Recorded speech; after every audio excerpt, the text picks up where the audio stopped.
Assalamualaikum warahmatullahi wabarakatuh. Selamat datang di Medika Podcast KKN Merintis Air Banyi. Perkenalkan kembali, saya Salma selaku perwakilan dari Klaster Kesehatan KKN PPM UGM 2020. Pada kesempatan kali ini, saya ingin mengajak Bapak, Ibu, dan teman-teman semuanya untuk membahas sesuatu yang terlihat lebih serius dibandingin hari-hari sebelumnya. Mengapa? Karena kita akan membahas mengenai demam berdarah.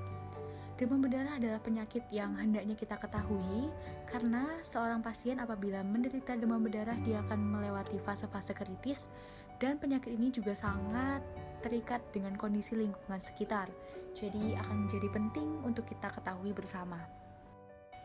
Baiklah, yang pertama kita akan membahas mengenai penyebab dari DBD ini apa sih sebenarnya, terus kenapa sih seseorang bisa terkena DBD gitu ya. Nah, DBD atau demam berdarah ini disebabkan oleh adanya infeksi virus. Virusnya apa sih? Namanya virus dengue atau dengue. Virus ini ditularkan melalui gigitan nyamuk, khususnya yaitu nyamuk Aedes aegypti yang betina. Nyamuk ini membawa virus dari orang-orang yang menderita DBD. Jadi, ketika nyamuk tersebut menggigit seseorang yang sudah terkena DBD, dia akan membawa darah yang di dalamnya ada virus, lalu ditransfer ke orang lain. Perlu diketahui juga bahwa seseorang ketika terkena DBD, ada seseorang yang menunjukkan gejala-gejala atau disebut DBD simptomatik. Ada tanda-tanda gejalanya. Tapi juga ada seseorang yang ketika terkena DBD, dia tidak menunjukkan gejala, yaitu disebut dengan DBD asimptomatik. Kalau ada A-nya artinya tidak, berarti tidak ada gejala, seperti itu. Nah, sebelum masuk ke gejala dari DBD atau demam berdarah, kita akan menjelaskan mengenai perjalanan infeksinya gimana sih gitu ya. Nah, infeksi ini terdiri dari 3 fase. Yang pertama yaitu terjadi demam yang tinggi banget, lalu fase 2 yaitu fase kritis, dan fase ketiga adalah pemulihan. Fase kritis dimulai pada hari ketiga dan berakhir di hari ke-6. Pada fase kritis terjadi penurunan suhu di bawah normal, yang mana angka normal dari suhu tubuh manusia adalah 37 derajat Celcius, juga bisa mengalami pendarahan, gangguan fungsi organ, peningkatan kadar hematokrit, dan penurunan trombosit. Cuman untuk 2 hal ini nanti akan dilakukan uji di laboratorium oleh tenaga kesehatan yang ahli. Juga ketika pada fase kritis ini akan terbentuk yang namanya imunoglobulin. Imunoglobulin itu apa? Itu adalah merupakan antibodi yang akan melawan virus ini. Juga perlu diketahui bahwa demam berdarah itu termasuk pada penyakit yang parah, yang mana bisa menyerang pada bayi, anak kecil, dan dewasa, tetapi jarang menyebabkan kematian. Namun tetap perlu penanganan yang tepat ketika seseorang mengalami demam berdarah, karena seseorang itu bisa mengalami fase kritis tadi. Demam berdarah sendiri termasuk pada kategori penyakit yang self-limiting disease atau penyakit yang dapat sembuh sendiri.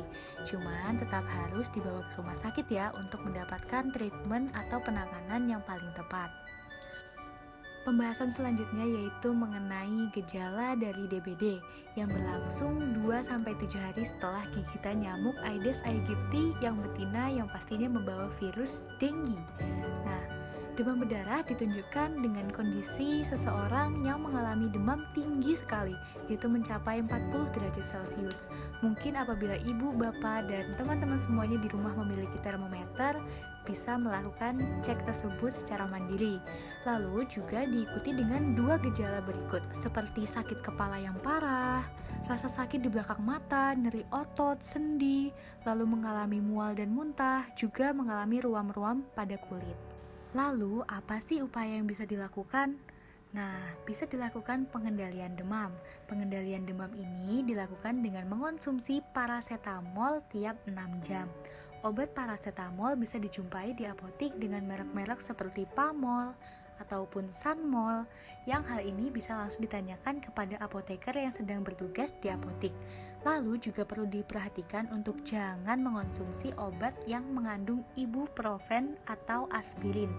Kenapa? Karena ibuprofen dan aspirin ini dapat menyebabkan keparahan pada kasus pendarahan di pasien yang mengalami kritis DBD. Lalu perlu pengompresan juga. Nah, pengompresan ini paling baik dilakukan menggunakan air hangat ketika suhu tubuh seseorang tersebut tinggi. Kenapa menggunakan air hangat? Kenapa bukan air dingin? Karena air hangat tersebut ketika bersentuhan dengan kulit akan membuka pori-pori kulit. Nah, apabila pori-pori kulit itu terbuka, otomatis suhu panas dalam tubuh bisa dikeluarkan, sehingga penurunan suhu pada tubuh bisa lebih cepat. Juga perlu pemberian cairan yang cukup banyak, yaitu dengan air, misalnya mengonsumsi air putih, dan juga bisa dikonsultasikan langsung kepada dokter. Nah, pasien harus langsung dibawa ke IGD kalau misalnya mengalami seperti sedikit buang air kecil atau ketika menangis tidak keluar air mata, terus merasa mulut, lidah atau bibir itu kering, mata cekung, lesu dan bingung, lalu detak jantung terasa sangat cepat dan juga jari tangan maupun kaki terasa dingin dan basah. Di sini saya juga ingin menyampaikan mengenai bagaimana upaya pencegahan yang dapat dilakukan, yaitu pencegahan pengembangbiakan nyamuk, yaitu dengan cara menjaga lingkungan, khususnya daerah-daerah yang lembab atau yang ada tempat penampungan airnya atau ada genangan airnya. Lalu juga membuang limbah ataupun sampah pada tempatnya, juga menutup, mengosongkan dan membersihkan wadah penyimpanan air setiap minggu, dan juga melakukan penggunaan insektisida untuk membunuh nyamuk. Lalu juga menjadi penting terkait kerjasama antar masyarakat, contohnya seperti gotong royong untuk menjaga kebersihan dan juga berbagi informasi antar sesama mengenai resiko dari penyakit DBD yang ditularkan oleh nyamuk tersebut. Seperti itu. Sekian Medika Podcast yang dapat saya sampaikan pada sesi ini. Sampai jumpa.